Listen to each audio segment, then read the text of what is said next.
Good morning, good afternoon, good evening, anytime you get to watch this. This is your brother and friend Jojo of Demons Media.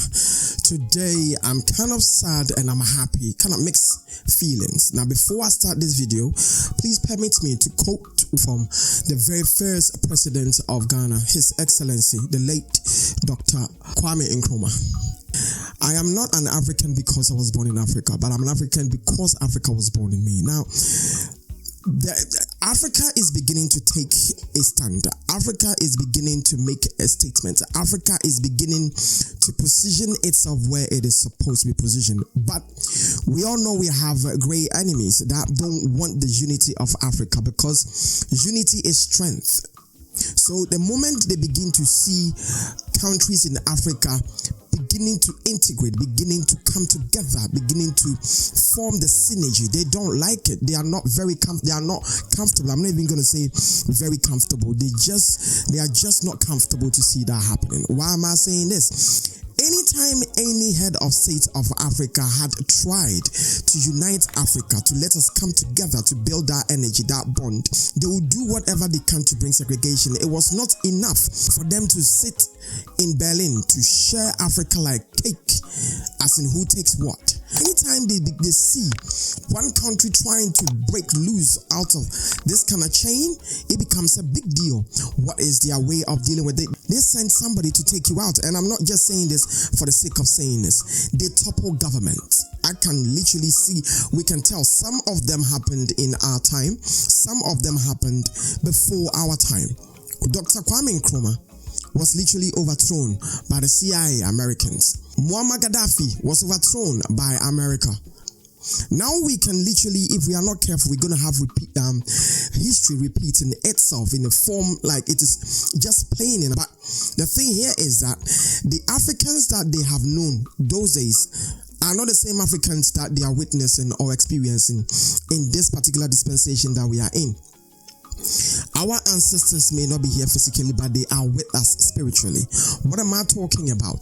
We have seen a couple of countries come together in West Africa to form the Sahel state, to the extent that I believe, I don't know how true it is, that they have almost even designed their own passport. Which countries am I talking about? I'm talking about Burkina Faso, Mali, and Niger. Right? Because they sat down and they realized that the democratically elected so-called presidents that we have in these countries are easily compromised. So they are not able to well and truly do things that is expected of them, which is quite painful and unfortunate.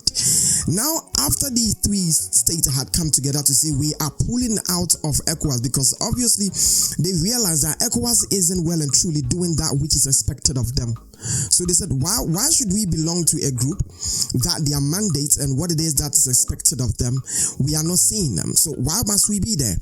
We might as well just form what we need to form and then benefit from that which we need to benefit, because our people need us.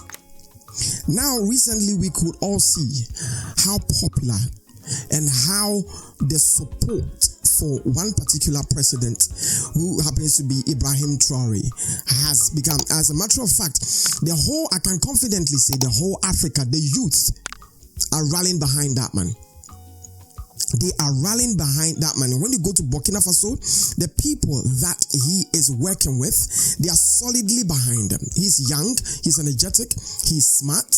Because tell me why and tell me how for about 18 to 19 times the West had tried to take him out. Tell me why. Tell me how. Because all what he did was, after they seized power, back in the days when you hear coup d'etat, you think about bloodshed, but this time there was no bloodshed.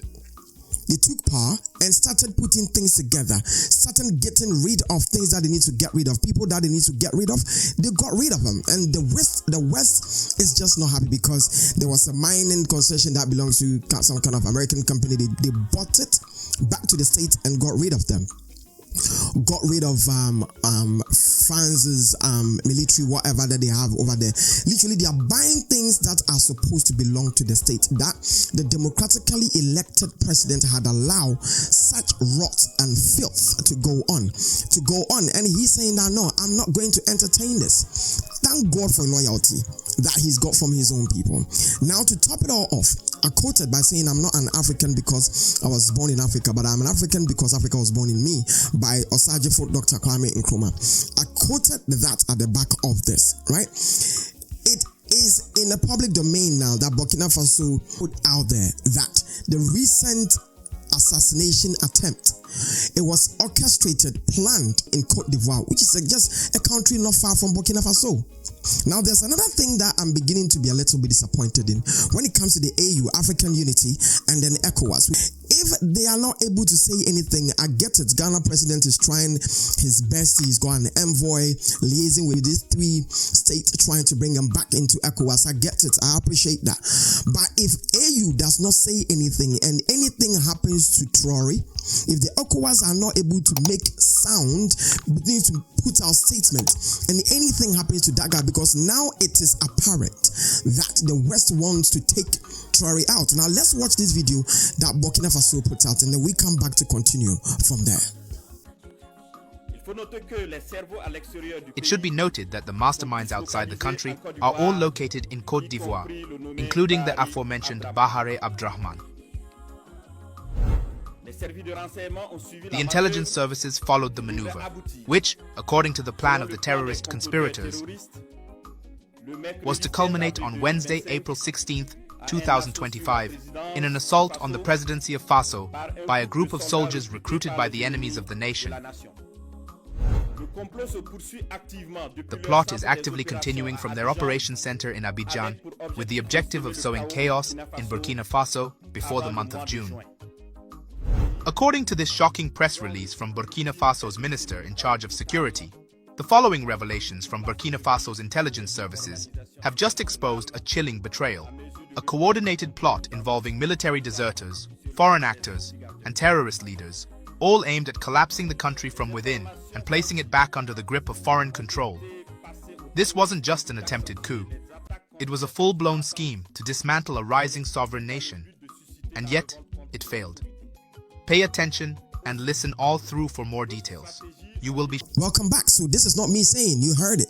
They put it out there. I get it. It is translated from French into English, but at least you can see. I'm so passionate about this because it's annoying. How long are they going to hold our neck, press our neck, that we can't well and truly develop the way we are supposed to develop, do the things that we're supposed to do?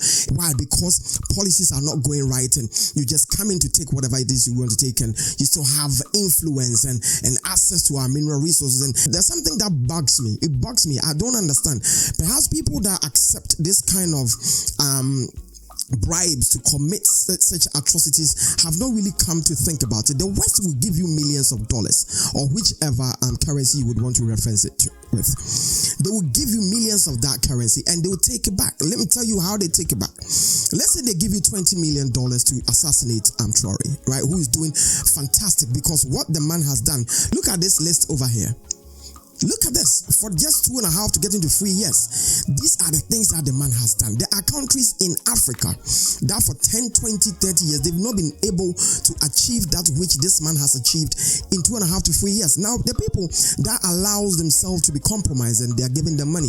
Let me tell you how the West gets its money back, because whatever money they offer you, they take the money back. This is how they take the money back. One, you cannot invest that money in Africa, because they'll promise you security and promise you accommodation and some great and fantastic lifestyle, right? So now, if let's say it is France who is promising you these things, you will take the money back to France, invest it in France. So literally, you will just enjoy about 20% of it. And just the 20% of it, you have sold your own people into perpetual bondage. Have you thought about this? Have you really done the calculation and asked yourself, is it really worth it? Whereas you can help to make history, you can help to make the country where you come from a better place to live. Now, this is what I mean by the West. Now, there's another video that I'm going to attach to this one, which you're going to watch. General Michael Langley went to the Senate, and then there were discussion going on about the things that he's doing about what they call AFRICOM or whatever. And the 2025 one is what I'm going to add to this video. Let me talk at the back of that one. In 2024, the same Senate held this kind of meeting, and the same person, General Langley, was there. And some of the things that he was saying, I watched a painful over an hour clip, and one thing that stood out was this. One senator asked him, why are we in Africa? Why are we spending in Africa? The man mentioned two things. He said, for influence and accessibility, i.e. financial, military, and also, name them. And accessibility, having access to the natural mineral resources that the country may have. Now in the 2024 one, he said they went to Zambia. When they went to Zambia to go and whatever, have conversation with whatever, how they can help and how they can help facilitate this, and as if they are just over there to do them a favor. No. So I looked up into Zambia and I said, what have they got? They got copper, they have cobalt. Now the cobalt is what we use for batteries for electric cars. Electric cars are in vogue. You understand? So they go over there, and copper, obviously for cables and copper pipes that they use for air conditions and heating and stuff like that we use in the West, plus other things that they use copper for. But these are two major mineral resources that Zambia has. So they went over there for this, and they give you peanut and they call it aid. We don't need aid. We need business conversation. You come to see cobalt. Okay, I need these things. How much is it going for? It's going for $1 trillion. I can't afford $1 trillion cash. I can afford billion and give the rest in this material or that material. That is what we want. Let us sit down and have business discussion. Now let me attach this video which has gone viral. Anyway, the video that has gone viral. Let's watch it and come back to Jojo. Can imagine a situation though in which the ruling elite of a country is receiving gratuities on the side that inure to the benefit of the strongman leader and not to the populace of the country. Does that sort of corruption and bribery go on with regard to the Belt and Road? Absolutely, Chairman. I see this, and I don't mind calling them out, but Captain Traore and Burkina Faso, as they know that both, whether it's their gold reserves, that is all those proceeds are just in exchange to protect the junta regime. There's a number of examples across.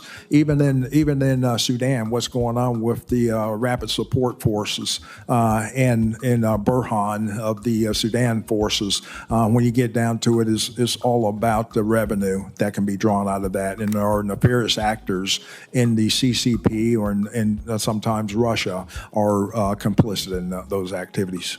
Welcome back once again. So you see, when I say the West is trying to topple the governance of Burkina Faso, now why do we have Sahel states now? Because as I said, Mali realized, he said get out. Niger said get out. Burkina Faso said get out. You understand? And the West, they are not happy. Now they are trying to implicate Ibrahim Traore. That is how they built the story. They took Thomas Sankara out because they realized the guy was trying to do much better within the shortest possible time. They took Patrice Lumumba out. They took Dr. Kwame Nkrumah out. They took Muammar Gaddafi out because these were the Pan-Africanists that they were trying to bring Africa together. Ghana's former president, His Excellency Jerry John Rawlings, was one tough guy. I believe they tried a lot. How many times did they try to take Nkrumah out? So about 16 times, or how many times? So basically, that is all what they know. Once they realize you are in their way, they want to take you out. Why can't you just leave Africans alone? As Kwame Nkrumah once again said, the Africa is capable of handling his own affairs. Let us call you to say, come and help us. Don't inflict yourself on us. That is not right. That is not welcomed. That is not welcomed. And it looks as if they are competing with Russia and China because they realize that China is gaining grounds in Africa. Russia is coming in and gaining grounds. Yes, we want to deal with them rather than you, because for long that we have dealt with you, well and truly, what have we gained? If you have watched this video to this point, please take a moment, subscribe to this channel, press the post notification button, and let's do this together. It's annoying. I'm very passionate. Now, for once, there is going to be a very strong and solid demonstration on the entire continent of Africa against the Western influence and against the Western intention, because you can see that there is a conversation going on at the background, strategizing as to how to take Traore out. But it's going to be a great demonstration on the entire continent in favor of Ibrahim Traore, because it's not only in Africa that we are so much concerned about what the West is trying to do, but even in America, most of your people are not happy with you with this strategy. General Langley, people are not happy with you. People are not happy with you with your pronouncements.